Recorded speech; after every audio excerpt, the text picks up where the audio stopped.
Olá, começando mais um Beneficência na TV, programa de hoje dedicado a ela, a uma glândula que mexe com todo o nosso metabolismo, que é a tireoide. Um bate-papo com o endocrinologista Dr. Antônio Gagliardi e também você vai conhecer um tratamento que é realizado aqui na medicina nuclear, na Beneficência Portuguesa, a radioiodoterapia. Então não saia daí do ar, Beneficência na TV.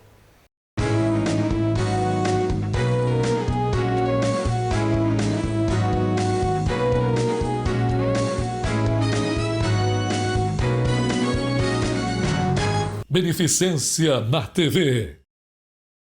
Bom, Beneficência de hoje nós vamos falar sobre as doenças da tireoide, mais precisamente sobre a doença de Graves. E sobre o assunto eu vou conversar com ele, que é endocrinologista, Dr. Antônio Gagliardi. Tudo bem, doutor? Tudo bem. Obrigada por atender a nossa equipe. Para começar, doutor, vamos falar um pouquinho sobre a glândula da tireoide, né? Qual é a função dela? A tireoide, surpreendentemente, é uma glândula bem pequena em volume. Para você ter uma ideia, a média de tamanho de uma tireoide é em torno de 12 mililitros, 12 a 14 mililitros. Então, ela é bem pequena, ela fica bem na base do pescoço, bem aqui embaixo. E ela tem uma forma de borboleta, onde seria uma asa de cada lado aqui da traqueia. Mas é importante a gente dizer que ela fica fora, porque o pessoal acha que tem dor de garganta relacionada à tireoide, não é?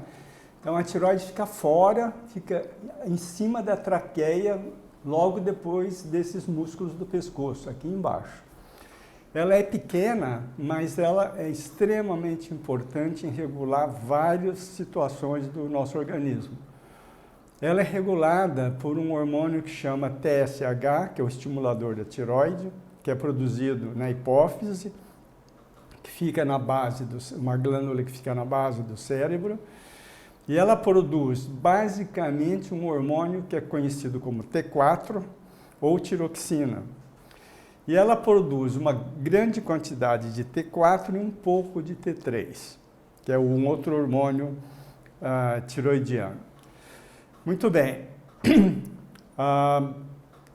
Embora ela seja uma glândula pequena, para você ter uma ideia, ela regula temperatura corporal, ela pode regular gasto energético, portanto, regular variação de peso, ela regula função cardíaca, ela pode regular a força do coração e a frequência com que o coração bate, ela pode regular a função intestinal, ela pode regular a função reprodutora. Então, a gente sabe que níveis normais de hormônio tiroidiano é essencial, por exemplo, para ciclos menstruais regulares e capacidade de fertilização e crescimento fetal. Na vida intrauterina, ela é extremamente importante no início, principalmente da gestação, no desenvolvimento do sistema nervoso central. Ou seja, a população de neurônios do cérebro e o crescimento normal do cérebro é muito dependente deste hormônio na vida intrauterina. No homem adulto, no adulto, ela pode alterar, por exemplo, se ela estiver funcionando mal, ela pode alterar a velocidade de raciocínio, pode alterar a memória recente. Então, ela é uma glândula que praticamente interfere em praticamente todos os órgãos das pessoas. Agora, quais são as doenças da tireoide? Bom, a gente pode dividir, para simplificar, em doenças em que a tireoide funciona muito, que são os hipertiroidismos, e doenças em que ela funciona pouco, que são os hipotiroidismos.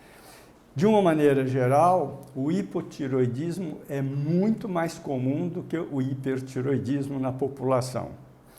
E uma outra coisa, as doenças de tireoide são mais comuns em mulheres do que em homens. Mas é mais ou menos 3:1, mais ou menos, a proporção de doença de tireoide de mulher para homem. Doutor, quando existe uma chamada doença de Graves, né? Doença de Graves-Baseddow, é isso? Baseddow. Baseddow. O que vem a ser essa doença?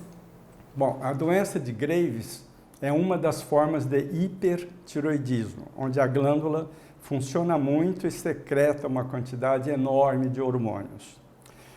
Essa doença, ela tem uma base imunológica. É uma doença autoimune, onde o organismo da pessoa produz um anticorpo que estimula a tireoide. Esse anticorpo é chamado anticorpo antirreceptor do TSH, ou seja, ele se liga no mesmo lugar onde o estimulador normal da tireoide se liga. Só que ele tem uma ação mais intensa e prolongada. Então ele fica estimulando a tireoide a funcionar constantemente, em níveis muito maiores do que o normal. Com isso, a produção do hormônio tireoidiano fica muito alta e tem as consequências do excesso de hormônio. Quais são? Com relação ao peso, né? O gasto energético aumenta tremendamente. Isso quer dizer que os pacientes têm uma tendência a perder peso. Embora não seja 100%, é frequente a perda de peso. No sistema cardiovascular, a frequência cardíaca aumenta muito e predispõe a arritmias. Então, é comum os pacientes que têm níveis de hormônio tireoidiano muito altos sentirem palpitação. A palpitação é um sinal de algum tipo de arritmia. Quando você percebe que o coração está batendo, isso não é normal habitualmente. Então, mesmo que esteja em repouso, quieto, você aliás, sente... esse é típico do hipertireoidismo. A taquicardia, a frequência cardíaca alta em repouso. Uma outra coisa que acontece, a produção de calor do corpo aumenta muito. Então, os pacientes sentem um calor exagerado. E, às vezes, no verão, eles praticamente se sentem muito mal, porque a temperatura corporal aumenta pela produção excessiva de calor que é causada pelo excesso de hormônio tireoidiano. Além disso, associado a isso, tem um grande aumento de sudorese. Então, os pacientes sentem muito calor, eles suam muito, eles têm uma tendência a perder peso, eles são taquicárdicos, eles podem apresentar a acentuação de nervosismo, ansiedade e inquietude. Uma outra coisa que caracteriza também, os pacientes perdem um pouco a capacidade de concentração. O hipertireoideu não consegue ficar muito tempo fazendo uma determinada coisa. Ele fica muito inquieto. Então, esse é um outro sintoma frequente da doença. Agora, a doença de Graves, além da tireoide funcionar muito, ela tem um outro comprometimento que é típico da doença, que é o que a gente chama de oftalmopatia do Graves, que é o comprometimento dos olhos. Nesta doença, os anticorpos envolvidos na produção da doença, eles induzem uma formação de um tecido atrás do globo ocular que empurra o globo ocular para frente.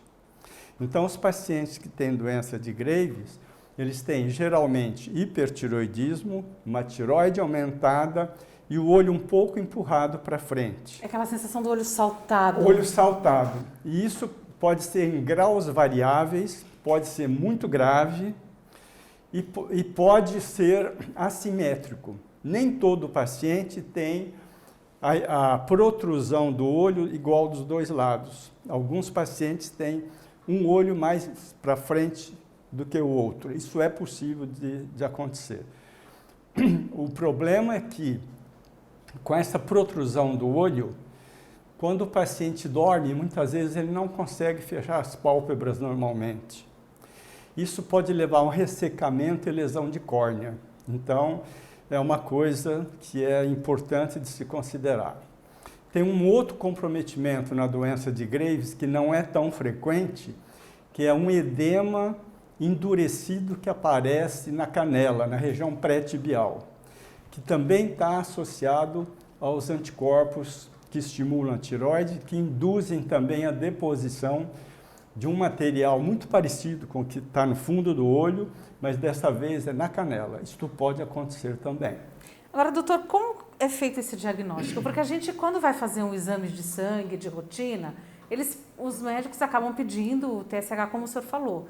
Apenas esse exame ele já é o suficiente ou há necessidade de outros? Veja bem, na doença de Graves, quem estimula a tireoide é um anticorpo, não é o TSH normal. Ou seja, você tem um anticorpo que faz a tireoide produzir uma quantidade absurda de T4, e o T3 também aumenta. Com isso, o regulador normal, que é o TSH, diminui muito. Então, o que é típico no Graves? É T4 muito alto, T4 livre muito alto, T3 muito alto e o TSH muito baixo. O TSH muitas vezes fica indosável. Tá? Veja bem, e tem um exame que é bem característico da doença de Graves, que é a dosagem de TRAb, que é o anticorpo antirreceptor de TSH. Então, a dosagem do TRAb fecha o diagnóstico definitivo de doença de Graves. Doutor, é uma doença que pode ser hereditária ou é uma doença familiar? Tá. As doenças da tireoide ligadas à autoimunidade, que aí inclui a maior parte dos hipotireoidismos, que são por tireoidites crônicas, e a doença de Graves, tem um componente autoimune familiar.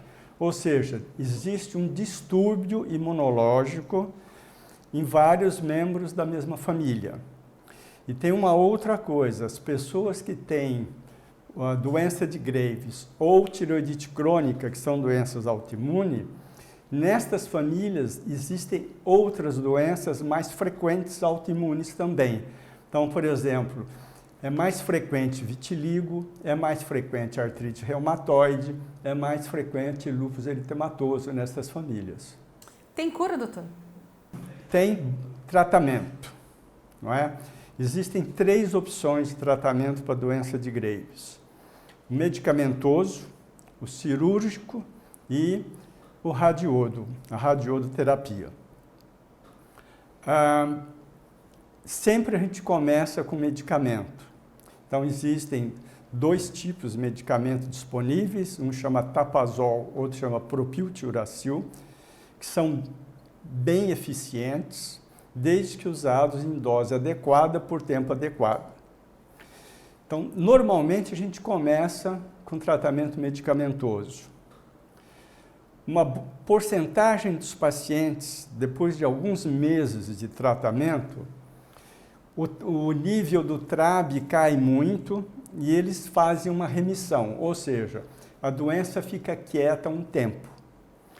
O tempo que ela fica quieta está associado ao quanto o TRAb diminuiu. Quando o TRAb diminui muito, é sinal de que a remissão vai ser mais prolongada.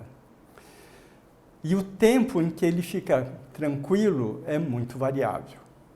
Raramente a gente tem pacientes que ficam bem para o resto da vida.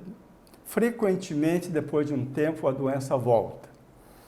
Porém, uma coisa que precisa ficar clara é o seguinte: como é uma doença inflamatória, autoimune, no fim da história, todo paciente que tem doença de Graves vai terminar sendo um hipotireoideu, porque a inflamação crônica induzida pelo anticorpo leva a uma perda da função tireoidiana e ao fim de 20, 30 anos o paciente será um hipotireoideu.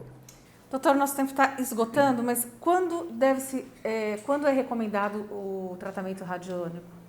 Muito bem, a gente usa radiodo de preferência em todo paciente em que o risco cirúrgico seja muito grande ou, de uma maneira geral, hoje em dia, eu acho que é quase a primeira opção o uso do radiodo, com os devidos cuidados. Por exemplo, pacientes que usam iodo 131 para tratar hipertireoidismo têm que evitar a gravidez durante pelo menos em torno de 6 meses a 1 ano. Mas, de uma maneira geral, é um tratamento muito satisfatório, pouco invasivo e praticamente sem complicações, não é? Tem os cuidados dos primeiros dias, mas fora isso é um tratamento sem complicações. Okay. Doutor, muito obrigada por atender a nossa equipe. Foi um prazer estar conversando com o senhor. E eu convido você, então, que está aí assistindo o Beneficência na TV. No próximo bloco, a gente vai conhecer um pouquinho sobre esse tratamento do radioiodo. Não saia daí que eu volto já já. Estamos apresentando Beneficência na TV. A Sociedade Portuguesa de Beneficência é referência no atendimento médico-hospitalar. São dezenas de especialidades médicas, centro cirúrgico capacitado para cirurgias de todos os graus de complexidade, apartamentos totalmente climatizados, exames de imagem, hemodinâmica, centro cirúrgico oftalmológico, pronto-socorro. A humanização e a excelência no atendimento são as bases de atuação da Sociedade Portuguesa de Beneficência. Voltamos a apresentar Beneficência na TV. De volta com Beneficência na TV, no programa hoje a gente está falando um pouco sobre as doenças da tireoide. Eu vou conversar agora com ele, da Medicina Nuclear aqui da Beneficência, o Dr. Miguel, e ele vai falar sobre o tratamento da iodoterapia. Tudo bem, doutor? Tudo bom. Então, a gente já fizemos uma entrevista com o endócrino e falou também que existe o tratamento, o senhor já havia comentado, da iodoterapia para um tratamento específico de tireoide, tanto do câncer de tireoide como das doenças da tireoide. Eu queria que o senhor falasse sobre esse tratamento. Sim, o tratamento ele é direcionado para dois principais problemas da tireoide. O hipertireoidismo, que é o funcionamento exacerbado da glândula, e para o câncer da tireoide, tanto para a retirada dos restos tireoidianos, quanto para tratar metástases à distância, ou na própria região do pescoço também. Tá? Na parte da endocrinologia, a gente atua principalmente no tratamento do hipertireoidismo, que a gente chama de bócio, que pode ser o bócio difuso ou o bócio nodular, onde tem os nódulos que são hiperprodutores de hormônio, ou a glândula como um todo, né, no bócio difuso, produz muito o hormônio tireoidiano, causando os sintomas já relatados, né, de tremor, sudorese, ansiedade, muito nervosismo, batedeira, né, que é a palpitação. Então, a gente atua nessa linha. Porque, inicialmente, esses pacientes, quando recebem o diagnóstico, é laboratorial. Eles fazem os exames de sangue, levam as queixas para o médico, né? O médico pede os exames e lá verifica-se que os níveis hormonais estão todos alterados. Né? Aí tem toda uma complicação ali, você tem que pedir vários exames. Né? O tratamento inicial é clínico para esse paciente. Você usa drogas antitireoidianas, que a gente chama, que pode ser o próprio tiuracil ou o próprio tapazol. Né?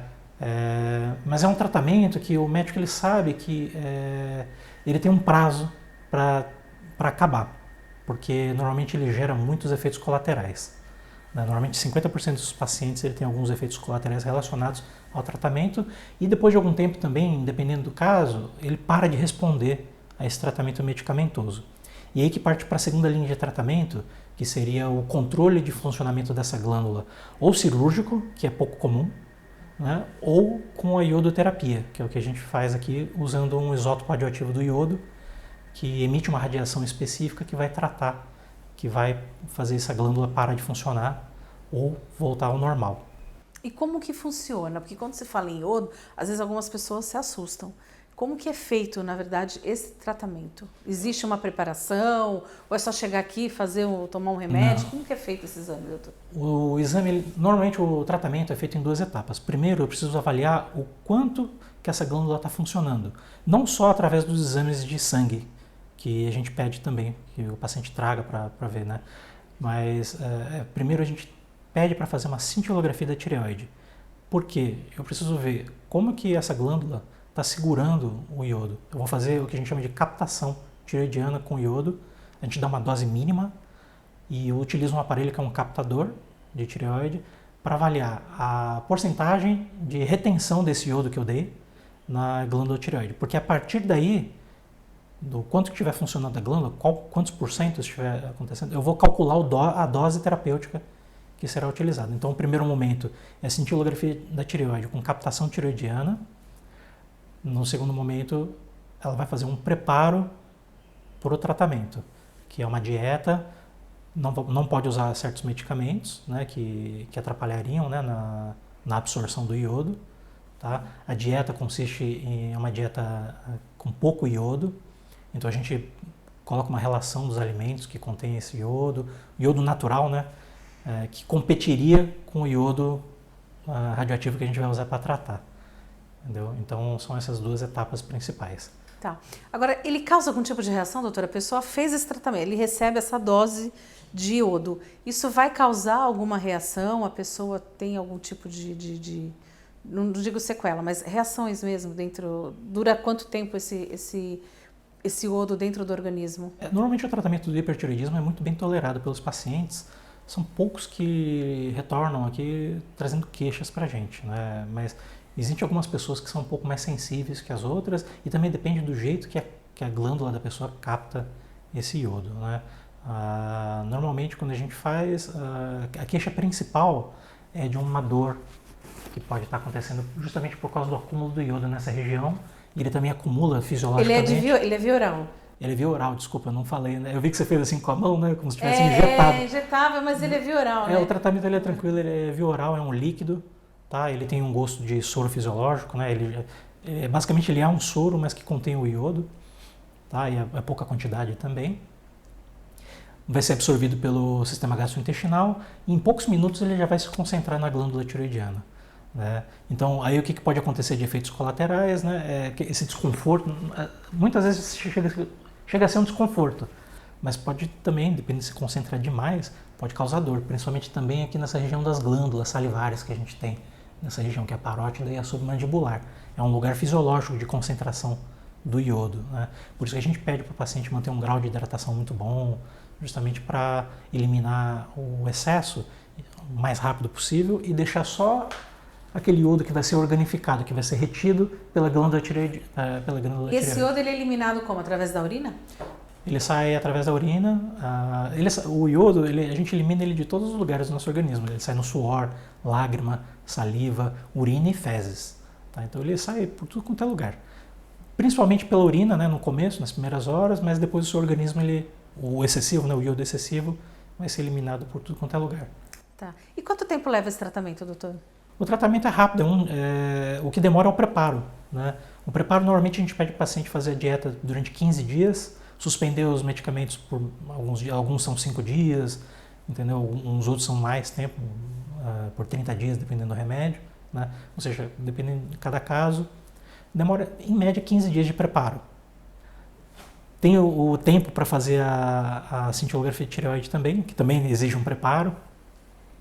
Então, o que demora mais é o preparo. O tratamento em si é rápido. O paciente vem aqui na clínica, se não tiver a captação, a gente faz a captação de 2 e 24 horas. Quando ele vem fazer de 24 horas, a gente já dá a dose terapêutica para ele. E ele já está tratado. Vou começar a surtir efeitos do tratamento a partir da 3ª semana. Ou seja, ele toma o iodo Ele tomou a dose do iodo, aí mais ou menos... A partir de 3 semanas que a gente espera que comece a ter os efeitos do tratamento no funcionamento da glândula da tireoide dele. Mas normalmente isso demora um pouco mais, tá? Quando você faz um tratamento com radiação, não é imediato que as células da tireoide começam a perder função, até mesmo morrer algumas, né? O intuito do tratamento é justamente esse, né? Então, ele pode esperar a resposta ao tratamento até 6 meses depois de que tomou a dose do iodo. Agora, doutor, esse tempo entre tomar a dose do iodo e a pessoa já pode ter uma vida normal ou ela precisa se resguardar, ficar em isolamento? Porque algumas pessoas também acabam confundindo, por causa do Dr. Google, né, de você ficar entrando na internet, algumas pessoas acabam confundindo com o tratamento do câncer de tireoide, que ele é mais complicado, requer um isolamento, né? Sim, a principal diferença entre o tratamento do hipertireoidismo para o câncer de tireoide é a dose que a gente utiliza, né? A gente tem os níveis de radiação que a pessoa pode ou não ficar expostas ou ficar junto com outras pessoas. No caso do câncer de tireoide, a dose é bem maior que a gente trata. Então, o paciente, inclusive, ele fica internado num quarto isolado, 1 ou 2 dias, para fazer, porque a dose radioativa nele vai estar tão alta que a gente precisa preservar as outras pessoas dessa exposição à radiação. Para a pessoa que está tratando, ele vai ter o benefício dessa exposição, mas as pessoas ao redor não precisam. Então a gente isola ele num quarto, o paciente num quarto, que não é nada cruel, é um quarto confortável, né, no caso, e a única coisa que ele vai ter que fazer durante esse dia é tomar bastante líquido e proteger as glândulas salivares deles com com limão ou com bala, alguma coisa do tipo, entendeu? Aí, no tratamento do hipertireoidismo, a dose é bem baixa, tá? É bem mais baixa do que o tratamento do câncer de tireoide. Então, ele não tem essa restrição igual aos pacientes do câncer que fazem um tratamento com câncer de tireoide, tá? Então, a gente orienta a fazer uns cuidados mínimos necessários para evitar a exposição de outras pessoas que moram junto, por exemplo, com a pessoa.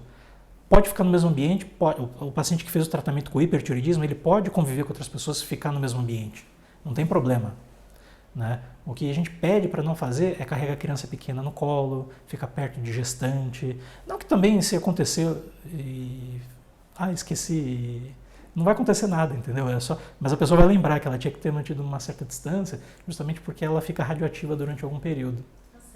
Doutor, obrigada pela sua participação mais uma vez aqui. E agora, então, eu convido o senhor para a gente vai conhecer o caso, a história da Gilza, que teve hipertireoidismo, o dela era de Graves, e fez o tratamento, inclusive, aqui na medicina nuclear. Ela vai contar um pouquinho da experiência dela.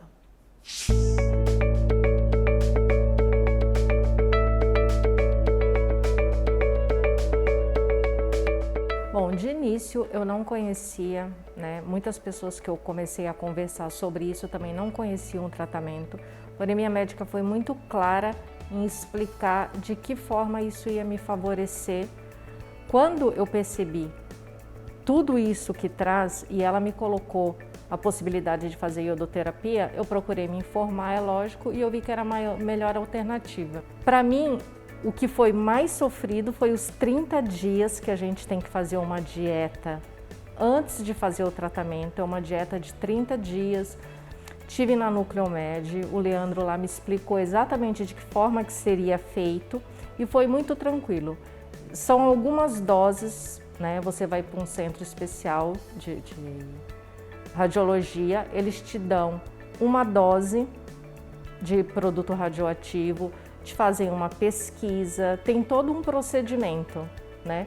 E depois dessa radiação, dessa dose terapêutica, também tem que se ficar um período em casa, sem contato com animais, com familiares e tudo mais. Eu acho que isso daí, para mim, foi o mais sofrido, ficar esse período na minha casa. Fiquei sozinha em casa, né? Com uma alimentação balanceada, água, tem que se tomar muita água para poder tirar a radiação. Eu tomava em média, eles pediram 4,5 litros, eu tomava numa média de 6 litros de água. Faz 2 meses que eu fiz já o tratamento, né? E agora eu levo uma vida normal. Bom, Beneficência na TV de hoje fica por aqui, espero que você tenha gostado. Antes de mais nada, eu quero agradecer a Teca Sala VIP, que está cuidando dos meus cabelos. E você já sabe, quer rever essa ou outras matérias? Ó, nosso endereço está aparecendo no seu vídeo. Na próxima semana, nesse mesmo horário, eu te espero para mais um Beneficência na TV. Até lá!